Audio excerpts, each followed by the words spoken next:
Hello everyone, welcome back to a new episode of Pentiment. Last time we left off, we went in and explored the Golden Hand Inn, and we also found out that the key to the tabernacle is missing, and that the twins are probably the ones that have it. So that's pretty interesting. I think today I'm going to go up and talk to everyone at the Abbey, and then I think I'll go back down and talk to like Smokey and stuff like that. So, let's go ahead and get started. We have a few things to look into. It is nice not having a time constriction. I feel like I can just do whatever I want. Fun fact, I have never actually finished Majora's Mask because of the time limitation in that. When I tried playing it as a kid, it frustrated me to no end because I took so much time to do anything. Because, you know, I would look everywhere and do the stupidest things, come to the dumbest conclusions to solve puzzles. So I would never be able to do it. It was so hard for me, so I just gave up on Majora's Mask. And of a similar circumstance, Pikmin back in the day. I never finished Pikmin because I would basically just spend all 30 days just feeding my Pikmin because I was like, they need to grow strong and healthy. So I would find like 2 parts by the end of the game, and it'd be like, Olimar would be like, I died, and I'd be like, well, at least my Pikmin were healthy. I was a weird kid. Oh, hello, Magda. You wouldn't happen to be going to the convent? Why do you ask? Are you thinking to join the poor Clares? Perhaps later, what brings you here? I've been planning to know. Why do you ask? Are you thinking to join the poor Clares? Maybe. That's a nice idea. Why on earth would you want to do that? Why on earth would you want to do that? Be honest, what do I have to look forward to? With Dad's injury and me unwed at 25, older than all the boys in town, if they don't see me as a sister, they see me as a mom. And when Dad dies, not anytime soon, God willing, I won't be able to claim the farm. I'll lose my home. With Anton gone, there's nobody to take it over. Ooh, yeah. You can still get married before that time comes. I understand times are rough, but are you sure this would really make you happy? That's unfair. You should be able to inherit the property. Yeah, I agree. That's unfair. You should be able to inherit the property. The law of man seems cruel compared to the law of God. If I'm destined to poverty, why not live with those who do the same? Why not withdraw from the trials of the world? You know as well as I, it's not safe out here.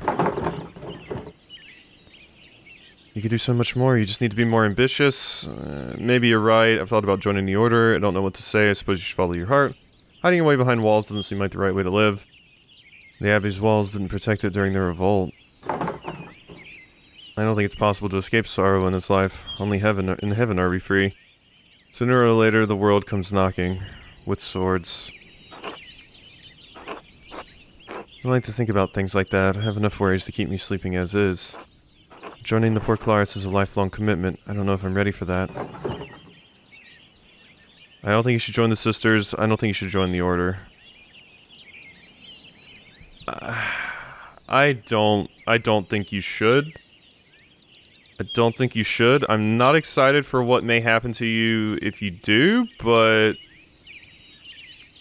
I don't think you should join the Order. You can't just throw your life away over one bad day. Oh, to not join. Scoffed at the idea of being a nun. That helped, but apparently there were other things I needed to do to get you to like me more. And I wouldn't be throwing my life away, Magdalene. Paul wrote that there is no greater reward than living for Christ. I want to live a life with meaning, and I've always admired the sister's dedication. Besides, if I join the Order, Dad won't have to worry about what happens to me. I'll pray about it, but I think it's about time to talk to Mother Franziska and the others. So I will gather my courage, what little of it I have. If you think that's best, just be sensible, Martha. I will. Till later, be well. I mean, I guess it's not the worst thing in the world that you're going to do. I just don't like it, basically.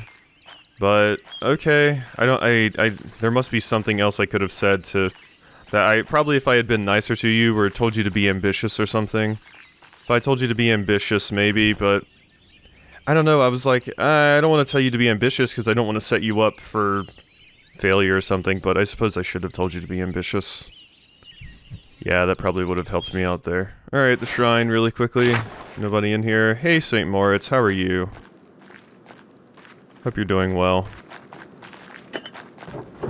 And St. Moritz, the Port Clares took care of it. I was wondering, did I ever examine that? But I believe I did. Alright, the convent garden. Hi, Gertrude. God bless you, Magdalene. God bless you, Sister Gertrude. Are you doing alright? Father Thomas told us about your father's attack. You were incredibly courageous to run to Dr. Stoltz so quickly, especially when the attacker could have been about. I had to do something. Even if whoever it was attacked Dad was still there, I had to do something. Didn't even think of that. I acted on instinct. I only knew Dad needed help as soon as possible. Honestly, Sister, I was terrified. I only thought of Dr. Stoltz because there's so much blood. It's thanks to you, really. Without reading Hildegard's Physica, I wouldn't have realized he was so badly hurt. Medical treatise by Hildegard of Bingen. Saint and doctor of the church, it presents 9 categories of healing. Plants, elements, trees, stones, fish, birds, animals, reptiles, and metals. It's thanks to you, really. Without reading Hildegard's Physica, I wouldn't have realized he was so badly hurt. Sorry, I just woke up. Well, I'm glad you came in useful, although I wish you were not in such dire circumstances. I lit an extra votive candle on St. Satia's shrine for each of you this morning. Thank you, Sister Gertrude. Dad's spirit's been up, but I know he doesn't have much time. Dad says that the pain has gone down, but Dr. Stoltz is worried about a brain hemorrhage. He hasn't been able to get up or walk around without my help, Sister Gertrude. I don't know what to do. Dad says that the pain has gone down, but Dr. Stoltz is worried about a brain hemorrhage. I might have some psyllium left in the herb hut. If you blend it with broth or warm wine, it will heat his brain and prevent infection. Thank you, Sister. Pray you're right. I'm trying to keep busy with the mural, but sometimes I want to cry. It's just not fair. Why would God let this happen? Thank you, Sister. I'm grateful for all the help everyone in Tassing has provided. The church is the body of Christ, Magdalene. We are all one community. Want to help Klaus before his time. God will turn this for good, no matter what things look like now. He sees beyond time itself. We are constricted by the present. I've been around long enough to see fruits, even when I thought the devil had burned the fields. Keep faith, Magdalene. Thank you, Sister. Your words warm my heart. God bless you, Sister. God bless you, Magdalene. Gertrude's really nice. I can't help but be nice to Gertrude. Son of Mousefonger, there we are. Hello, son of Mousefonger, and you got a little kitten. Look at that little kitten. He's adorable. Wait, why did my hand disappear? Oh my god, I saw that, Magdalene. Are you a ghost? Are you the ghost that we saw? Did everyone see that? That was wild. My hand disappeared. Oh god, that was weird. Okay. You're the ghost from the Roman ruins. I know now, I realize. The resemblance is uncanny. God bless you, Magdalene. I've been hoping to speak with you. Do you perhaps have a moment? Of course, Mother. How can I help? I had heard that you had taken up the mural in the rat house after your father's terrible attack. Yes, I'm excited to paint the town's history. Your enthusiasm and insistence is most troubling to some people in town. The council hesitated at first, but they all agreed I could do it. Some people? Yes, Magdalene, myself included. I understand how you must have struggled with your mother's passing while you were so young. Without a maternal figure to guide you, it is no wonder your spirit has wandered and wavered from its nature. My spirit's fine, thanks. The pursuit of such trades is not for women but men. As Paul writes, God calls women to work at home, not in trades. Oh god, yeah. I mean, I didn't expect the poor Clares to be super great. You know, didn't expect them to be feminists or anything, but... God, I wish I had been able to convince you to not come here. While supporting your father is laudable, taking on his work is... imprudent. There are plenty of young men in Tassing worthy of you, or perhaps you have a different calling. I'd like to offer you a place here among the sisters. I understand you may disagree with my choices, but I'm not going to stop painting the mural, Mother Franziska. My dad taught me to run the shop, and I love printing. What's wrong with working as a printer? Wait, who's saying I'm troubling? And how did you hear that anyway? Aren't you all stuck up here? You may be an ordained mother, but you're certainly not mine. Magdalene Druckerin. On the contrary, your utter disregard for authority and decency shows that you would benefit from convent life. Such impetuousness is precisely why I offer you a place here. I think it would do you a great deal of good. Think on my offer, Magdalene. God bless you. Hey, Franziska. Fuck off. Alrighty. Cool. We're, not having Magdalene join the convent, and I really wish I had done a better job instead of being a sleepy dummy with, the character outside. Who was it? Was it Maria? Was it Maria? One sec. Martha. Oh, Martha. Damn it, I wish I could have saved you from that shit. Hey, Marguerite. I like Marguerite. Marguerite and Gertrude are like my favorite nuns. Okay, so you said you had something in the herb hut, or the herb hut for my, for Klaus, but, you didn't actually give me anything, so I'm guessing that's just like, you know, not something I can actually do something with. Alrighty, let's go ahead and get out of here. I don't like Franziska. Who would have thought? Who would have thought that I wouldn't like Franziska? But here we are. Okay, so people. Got an update there. Abbess of Kiersau's community of Poor Clares. She was formerly the head of a Colatine Poor Clares community in Heidelberg. I've never actually heard of the Poor Clares. I forget which one I know of from the Reformation that was like all about poverty and stuff. I can't remember which one it was. Anglican is in my head, but I don't think Anglican was the one. Yeah, no, there's Velvet Liturgy and Identity of the Church of England following the English Reformation. Yeah. Yeah, okay, Anglican definitely wasn't it. I'm trying to think of what it was, but basically they were big into poverty as well. It's named after, you know, basically the person that created it, but or the person that's founded on or whatever. But yeah, I can't think of it right now. It's specific one that popped up during the Reformation, and basically they would sit in towns and preach poverty, and they only lived off of alms from people they gave during their sermons. Alright. Can't believe how quickly the leaves changed. It's nice to see green this time of year. Yeah, okay. So let's just go see Smokey. And we can talk to Václav as well! Hello, is there something I can do for you? Knives need sharpening. Magdalene Druckerin, are you a friend of Smokey's? I'm not sure, is there? Magdalene Druckerin, I live in town.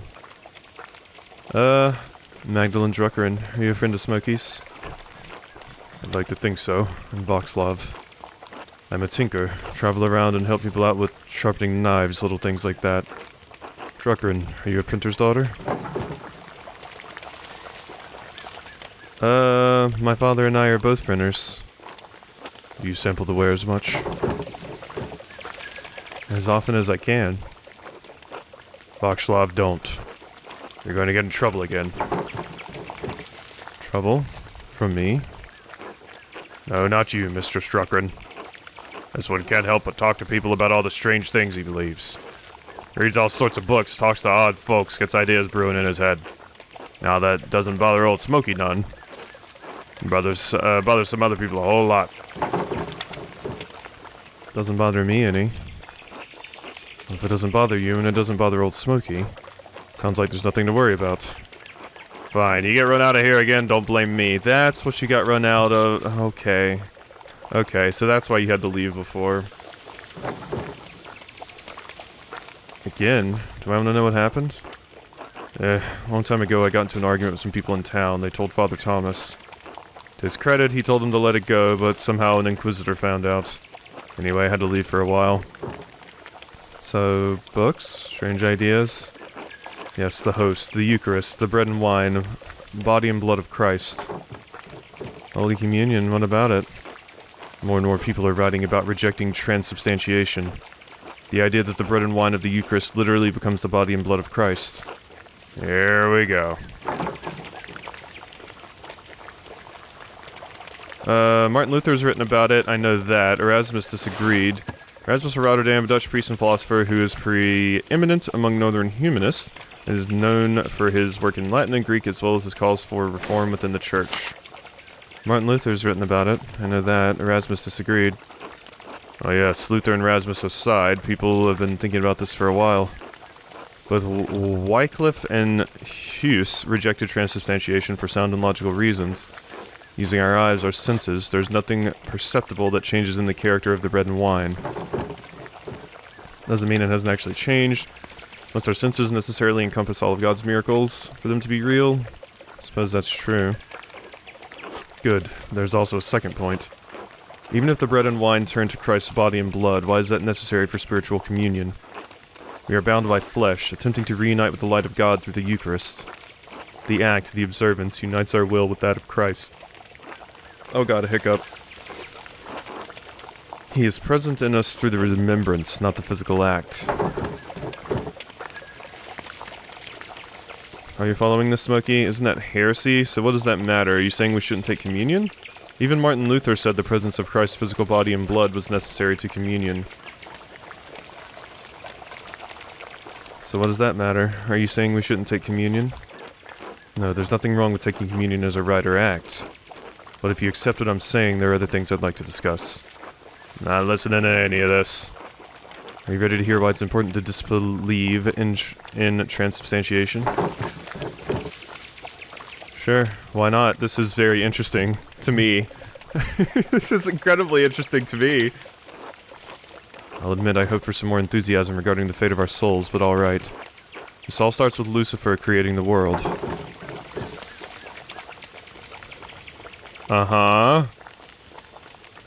All starts with Lucifer creating the world, alright. God was the Word, and the Word was truth, and the truth is light. The light is God's will. God's light contained aspects, what we consider angels, facets of his infinite intellect. One of these aspects separated itself from his intellect and manifested in the darkness as the corrupt will, Lucifer. We actually, I've actually read some things in, high school, actually.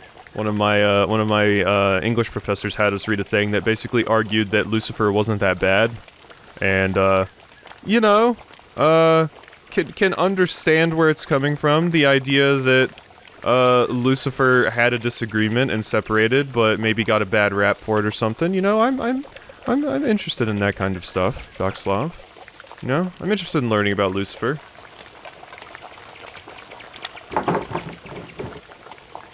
By what power could a portion of God's will separate from the whole?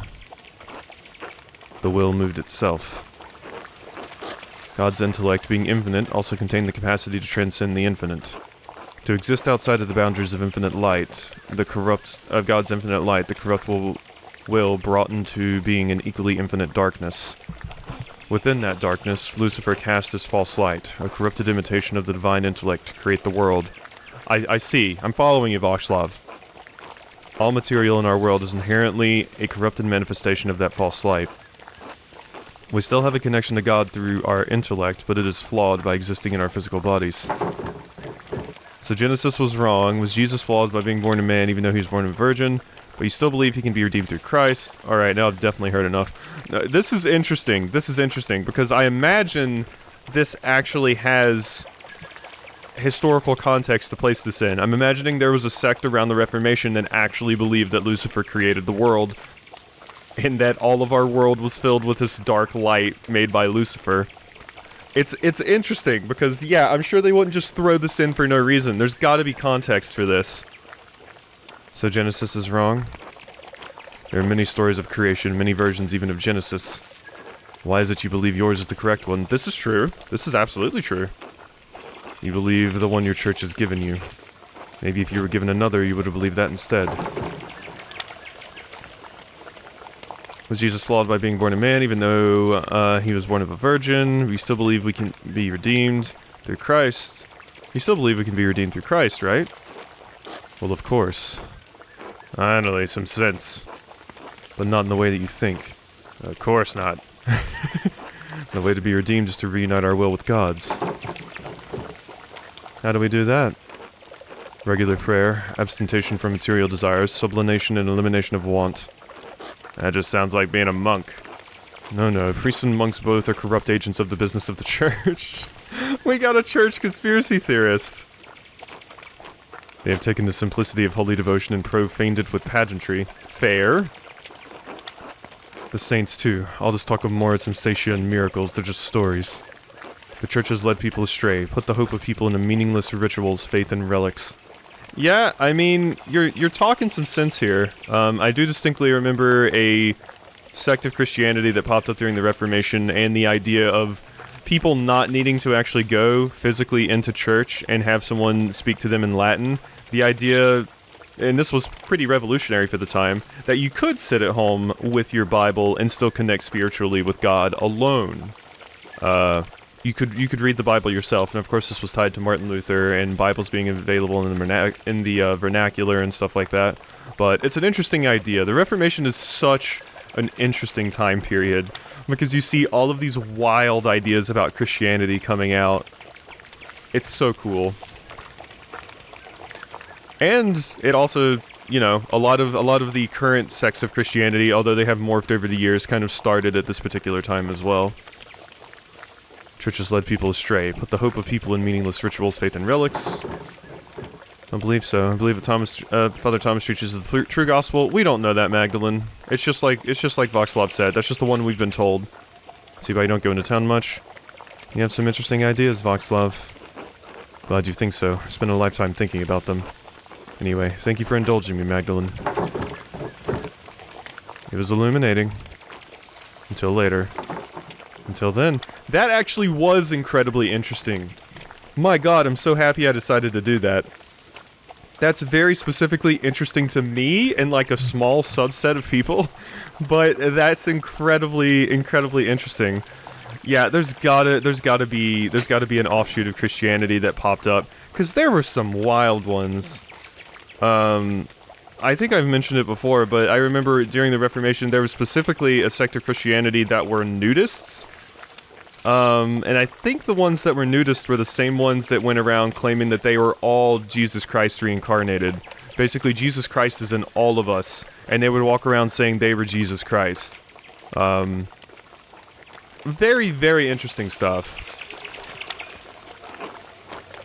Good day, Mr. Struckren.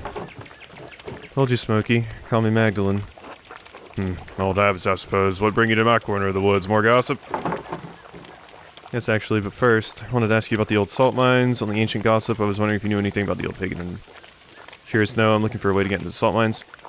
Only ancient gossip. I was wondering if you knew anything about the old pagan and Roman mines. Mines? This a new interest of yours, Magdalene? I don't see the townsfolk trek out there as much anymore. Last I saw were those two twins making trouble. They know a way in, but I'll be damned if I ever set foot close to that place. What are you so interested in over there? The mural in the rat house needs a section about the earliest days of Tassing. The mines are the oldest part of Tassing, and you keep a keen ear. Thought you might have heard something.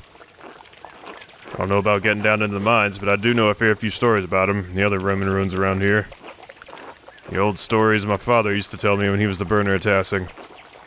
The one about Mars and Tassia, the nymph, was always my favorite, though I blame that on my youth. Tassia? Like Tassing? Mm-hmm. Folk named the town after a pagan god. Roman one at that. Don't mind telling you the tale, Magdalene, but I warn you, it's a bit bawdy. Well, I need something about the... Oh, I don't want to hear about those parts. Oh? Count me curious. I won't be scandalizing you. Can't have your father hounding me for any coarseness. But I'll tell the decent bits of what I remember. Everyone excludes me from the fun.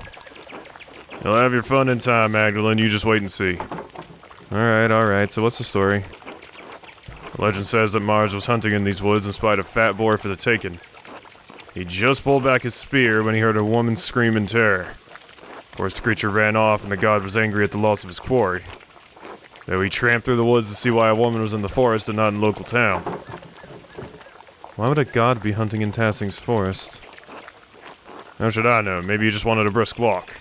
Besides, why should anything the gods do make sense? These were the old days when spirits and ghosts proud. What do you mean proud? You're just trying to scare me. Ghosts aren't real. Human spirits go to heaven or hell. They don't stay on earth. I need more facts, Smokey, not folktales. That's not true, though. We do need folktales specifically. What do you mean, proud? Proud, you know, like spirits and other evil things do. I can't just say they walk through the woods like you or me. They prowled. Alright, keep going. So Mars found a nymph, Tasha, bathing in a spring with a fat, ugly satyr goading her from the shore. Engaged at seeing the trapped nymph, Mars transformed into a wolf and slew the satyr. Yeah, satyrs are very horny. That's why the satyr was looking at the nymph. And in return, well... They did the do. Tasha bathed the god. Huh, I get it. They bathed. I did warn you, Magdalene. When Mars left the pool, he dripped onto the ground and it blossomed with flowers and crops. That's why they say this valley is so fertile. We've been growing crops here for generations. People would want a reason for that, even if it was the gods. Might be tricky to paint on the mural, but I'm not sure if the council would approve. Oh my. Did you make that up? How do I know that's a real legend? We've been growing crops here for generations. People would want a reason for that, even if it was the gods. Whatever the reason, Tassing's been blessed with fertile ground for hundreds of years. Much of what the Romans left behind was destroyed over the years, but I like that we still have these tales. You can never really destroy stories as long as there are people to tell them. This is true. Of course, the Romans left a hell of a lot behind, too. The town was more Roman and Bavarian, really. We are part of the Holy Roman Empire because of how long it was a Roman colony. That's ridiculous. We're Bavarian, not Roman. Alright, the town was named after Tasha, the nymph. Largest and most powerful European state in its time, the Holy Roman Empire was made up of many peoples and suffered from much internal strife during the Reformation, despite Emperor Maximilian's firm hand over the land. Alright, the town was named after Tasha, the nymph. That and how much the town is built upon the Roman foundations. Tassing's actually much smaller now than it was in the Romans' day. At least that's what I make of it. The ruins go deep into the forest and all the way to the old mine. Half of Tassing's built on Roman stone. Take a walk around town and you'll start noticing things. We use their stone to build. The old temple by Satia's shrine has grown over. The aqueduct runs for miles. Even the abbey used to be an old Roman fort. You can see some of the Roman paved stones over the road if you look hard. May not be Roman, but this town is. Tassing has been building upon itself for hundreds of years. What a beautiful idea. I've realized how much we relied on the Romans for our infrastructure. Old stones aren't much of a legacy. It's all rubble now, reused and forgotten. Tassing has been building upon itself for hundreds of years. What a beautiful idea. That's the way of things. Most people don't notice the old stones. Too busy in town to notice what's right in front of their eyes. Maybe I should go take a look at the mine. Get a better sense of what things were actually like. Nothing will stop you, I see. Well, I won't either. Just keep an eye out for any wolves or satyrs you might see down there, eh? You're still not going to spook me, Spooky. I'll let you know if I see any. Thanks for your help. Good luck, Magdalene. Be safe. I hope we don't run into a satyr. Satyrs are horny, as I said. Hello, Miss Magdalene. Come to chat? Hello, Smokey. I did, actually. Come across a few rather curious piece of news. Every now, what might that be? Father Thomas is missing his tabernacle key. Must admit, Magdad expected something a little more, well, more. Sister Maler heard the twins come into the church last night. Now the key's gone missing. Now that's interesting. And you wager the twins took the key? Yes, but I don't know why. You heard anything? Nothing from them, no. I'd see those two running around today near the pond. You could ask them what they're up to. I'm curious. I suppose I should have a chat with them. Suspect such a conversation would be most enlightening. Whatever you choose, Magdalene, I wish you the best of luck. Thanks, Smokey. I'll see you later. Till then, Magdalene. Can't I ask you about the Smokey's curiosity? Oh, I can't ask you about how to get into the mine? Okay, I thought we were going to ask you about that too, but that's fine. Alrighty, well, that was quite the interesting conversation. That took me back to being in, like, college and stuff. and talking about the various bits of the Reformation with other people and debating and stuff. It's super neat, so hope you've enjoyed this episode of Pentiment, and I'll see you next time for some more.